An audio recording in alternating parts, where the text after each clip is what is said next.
welcome back to my channel and happy Halloween. This year I'm going to be Ice as my Halloween costume. My boyfriend is going as Fire. I'll insert some pictures of us at a Halloween party that we went to this past weekend so that you can get a sense of how our costumes played off of one another.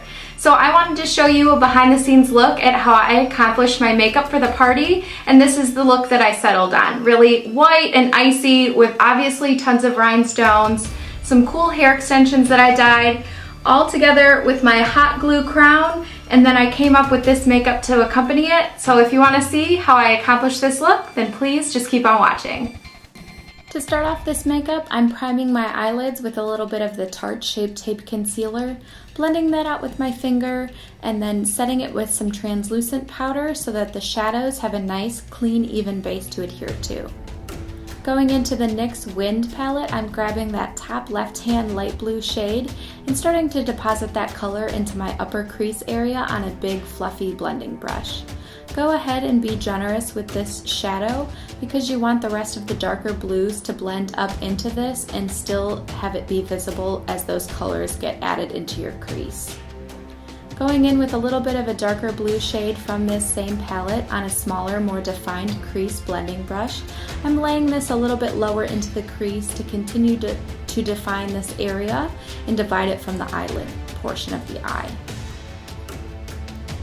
Going in with the Colourpop Super Shock shadow in the shade Coconut, on that same blending brush, I'm placing this even a little bit lower into the crease and starting to really wing out that shadow for a dramatic winged effect. Then going in with a flat definer brush in that same Coconut shade, I'm sketching out where I want the cut crease to be. I drew this slightly above where my actual crease sits so that you can see that shape when your eyes are open and closed. Going in with a pencil brush, I'm starting to buff out that harsh line upwards into that lightest blue shadow so that you have a more blown out and soft blended look. This can be a little bit difficult and tricky, so just take your time. You really go back and forth between laying down and depositing color and then blending out with a bigger fluffy brush. Now it's time to cut the crease, and I'm using my SENEGENCE Shadow Sense in the shade Snow to really define and create that boundary between that darkest blue shadow and your eyelid, which is going to be this nice white opaque base. Take your time here so that you can get the most precise line possible and really pack on that color so that you have a nice opaque white base that we're going to put the glitter on top of in just a second. I set this with some white shadow from my Kat Von D Shade Light palette just so that my glitter would apply evenly, and went in one last time for good measure to continue to blend my crease. Going in with the Too Faced Glitter Glue and one of the MAC Reflex glitters, I'm starting to lay this down over top of the white Shadow Sense. In some packing motions, I lay down the glitter glue first and then start patting on that white Reflect glitter.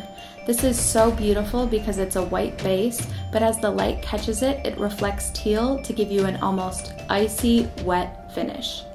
Going in with the Amazonian Tarte Clay Liner in a sky blue shade, I'm drawing on a really dramatic, bold wing.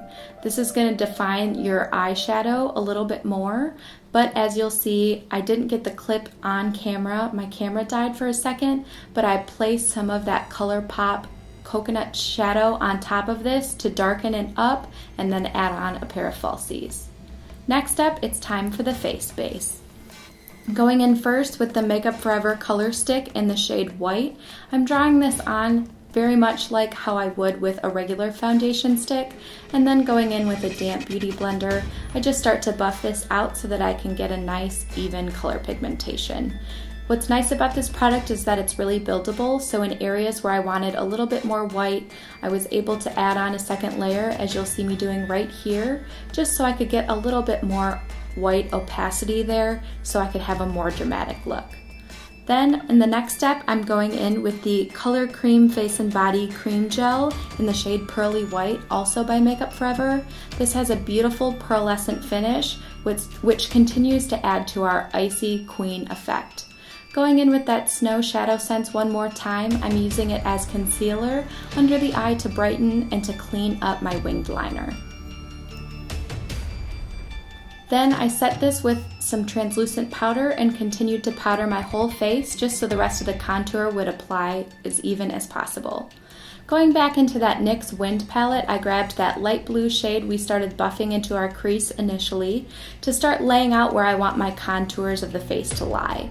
I used this blue on a small brush first and then went in with a bigger blush brush here to add down a little bit more color pigmentation.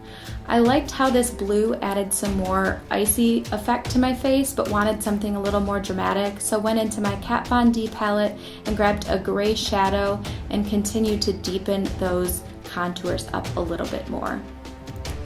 Next up, it's time to highlight. I grabbed the Colourpop highlighter in the shade Honeymoon, which is a holographic blue flip kind of highlighter. It's absolutely stunning when it hits the light, and I just packed this all over the high points of my face, on my cheekbones, and above my eyebrows and down the bridge of the nose. Now it's time to add the rhinestones to this look, so I grabbed some Spirit Gum, which is a really inexpensive Halloween and special effects adhesive, and some AB crystal rhinestones from my local craft store, and started to place these in an arc around the top of my eyebrow.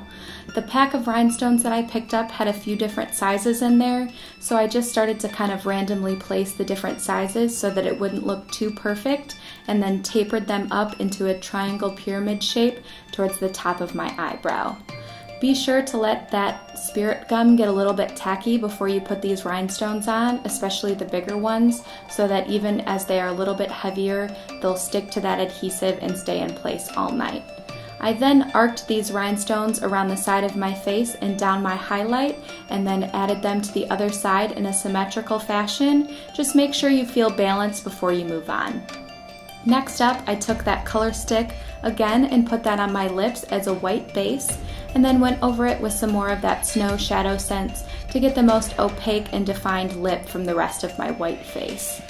I felt like my face wasn't quite as balanced as I wanted it to be since the top had a lot more blue, so I took that Coconut Colourpop shadow again on a flat brush and started to pack it at the corners of my mouth and faded it in towards the center of my lips on both the top and bottom to create a really nice ombre effect. I think this was the perfect way to balance the look from top to bottom. Then I topped my lips with a little bit of the Urban Decay Vice Special Effects Lip Top Coat in the shade White Lies. This has the really similar glitter reflect as the shadow that we put on, the glitter, so it's a really nice balance again. Adding some white shadow here over my brows to really mask them and make myself look more ethereal, and then went in with some of those blue shadows we used up top to buff on the lower lash line and balance my eyes a bit. I went in with the MaybellineXShayla blue mascara on my lower lashes for a kind of fun blue finish down there, and then grabbed my waterproof Better Than Sex mascara and coated my falsies liberally just so that they popped a little bit more against my really dramatic eye makeup. I hope you really enjoyed this. This is the finished look, and I hope you have a wonderful and happy Halloween. Thanks so much for watching my Halloween Ice Queen tutorial. I really hope that you learned something and that you found it really fun and kind of different. I really enjoyed doing this look this year. It's a lot different than the looks that I've done in years past for Halloween and was a big challenge for me. If you have questions or need some more information on how to accomplish this look for yourself, go ahead and leave them in the comments down below for me and I'll get back to you. And I hope this serves as some great inspiration for any last minute parties you have coming up. Throw on a white dress and this makeup and you are good to go. As always, thanks for watching and have a safe and happy Halloween. Bye guys!